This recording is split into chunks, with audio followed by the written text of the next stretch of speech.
Welcome to On-Screen Learning. The effect of endurance training, or advanced training methods, on the use of fuel for exercise. Endurance training capitalizes on the aerobic energy system rather than the anaerobic energy system.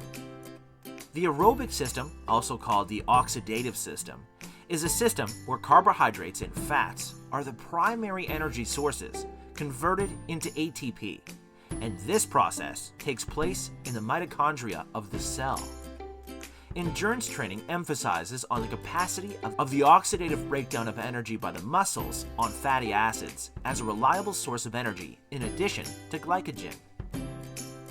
With endurance training, the focus is geared toward supporting the cardiovascular system to increase oxygen availability to the muscles.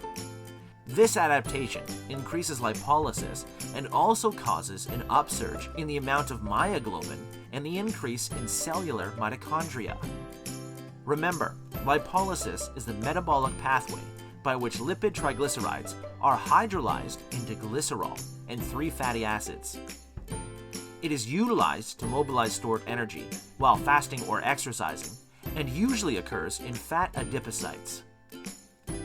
Triglycerides are the predominant storage form of fat in the human body and consist of 3 fatty acids attached to 1 glycerol molecule. The breakdown of triglycerides results in free glycerol molecules, a 3-carbon substance, and the combination of 2 glycerol molecules in the liver results in the production of 1 glucose molecule, a 6-carbon substance. The kidney is also capable of manufacturing glucose from glycerol.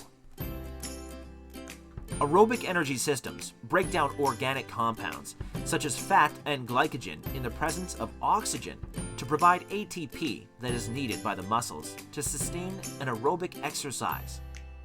The aerobic system picks up once the ATP, PC energy system, and the lactic acid energy system is depleted and can no longer provide more energy to sustain a continued intensity workout beyond 3 to 5 minutes. The aerobic system also provides so much energy for the same amount of substrate or glycogen used when compared with the anaerobic energy system. The aerobic system has a much higher energy output for longer endurance levels and prolonged exercise periods. However, the aerobic system uses fats besides glycogen stores in the body. Hence, there are more substrates for energy metabolism as compared to an anaerobic system, which only uses the glycogen stores. For fat to be used as fuel, the system requires 15% more oxygen for effective oxidation in the muscles. Endurance training, therefore, manipulates the exercises to ensure sustained use of fat as the fuel during these aerobic exercises. The use of fat as a fuel source aids in conserving glycogen stores. This adaptation increases the aerobic threshold, thereby also elevating the potential intensity of the performance. In endurance training, the intensity of the exercises is lowered and prolonged. This is to allow the cardiovascular system to be able to provide sufficient oxygen for fat to be used largely in energy production through aerobic respiration. The training also modifies the slow fiber of the muscle by stimulating more mitochondria to enable even more aerobic respiration. These slow oxidative fibers used during aerobic respiration can contract for a prolonged period without being easily fatigued. This doesn't put so much strain on the cardiovascular system as compared with fast oxidative fibers used for higher intensity workouts in aerobic respiration. The slow oxidative muscle fiber ensures there is a higher oxygen capacity available to the mitochondria for fats to be preferred for energy metabolism while conserving the glycogen stores. Fats produce more energy than glycogen, hence more power out and improved endurance performance. Besides, the amount of myoglobin in the cell also increases with endurance training, further increasing the oxygen capacity. Regular endurance training does cause skeletal muscle to adapt by improving the utilization of all energy substrates, including an especially high improvement in the utilization of lipids.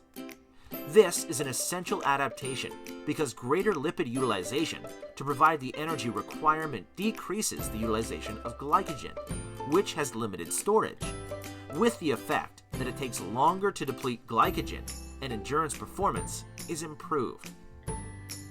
Summary: endurance training focuses on increasing the amount of slow oxidative fibers of the muscles, which have more mitochondria and myoglobin. This change has a huge impact on oxygen utilization in energy production for longer periods without the muscles tiring easily. The net effect is improved performance and optimal use of fat as a source of energy through lipolysis. It is for this reason that endurance training is also one of the best training methods for people planning to lose fat, but also very important for a long duration of exercise that does not require so much power for the muscles, i.e. 1500-meter race and above, cycling, walking race, or a marathon.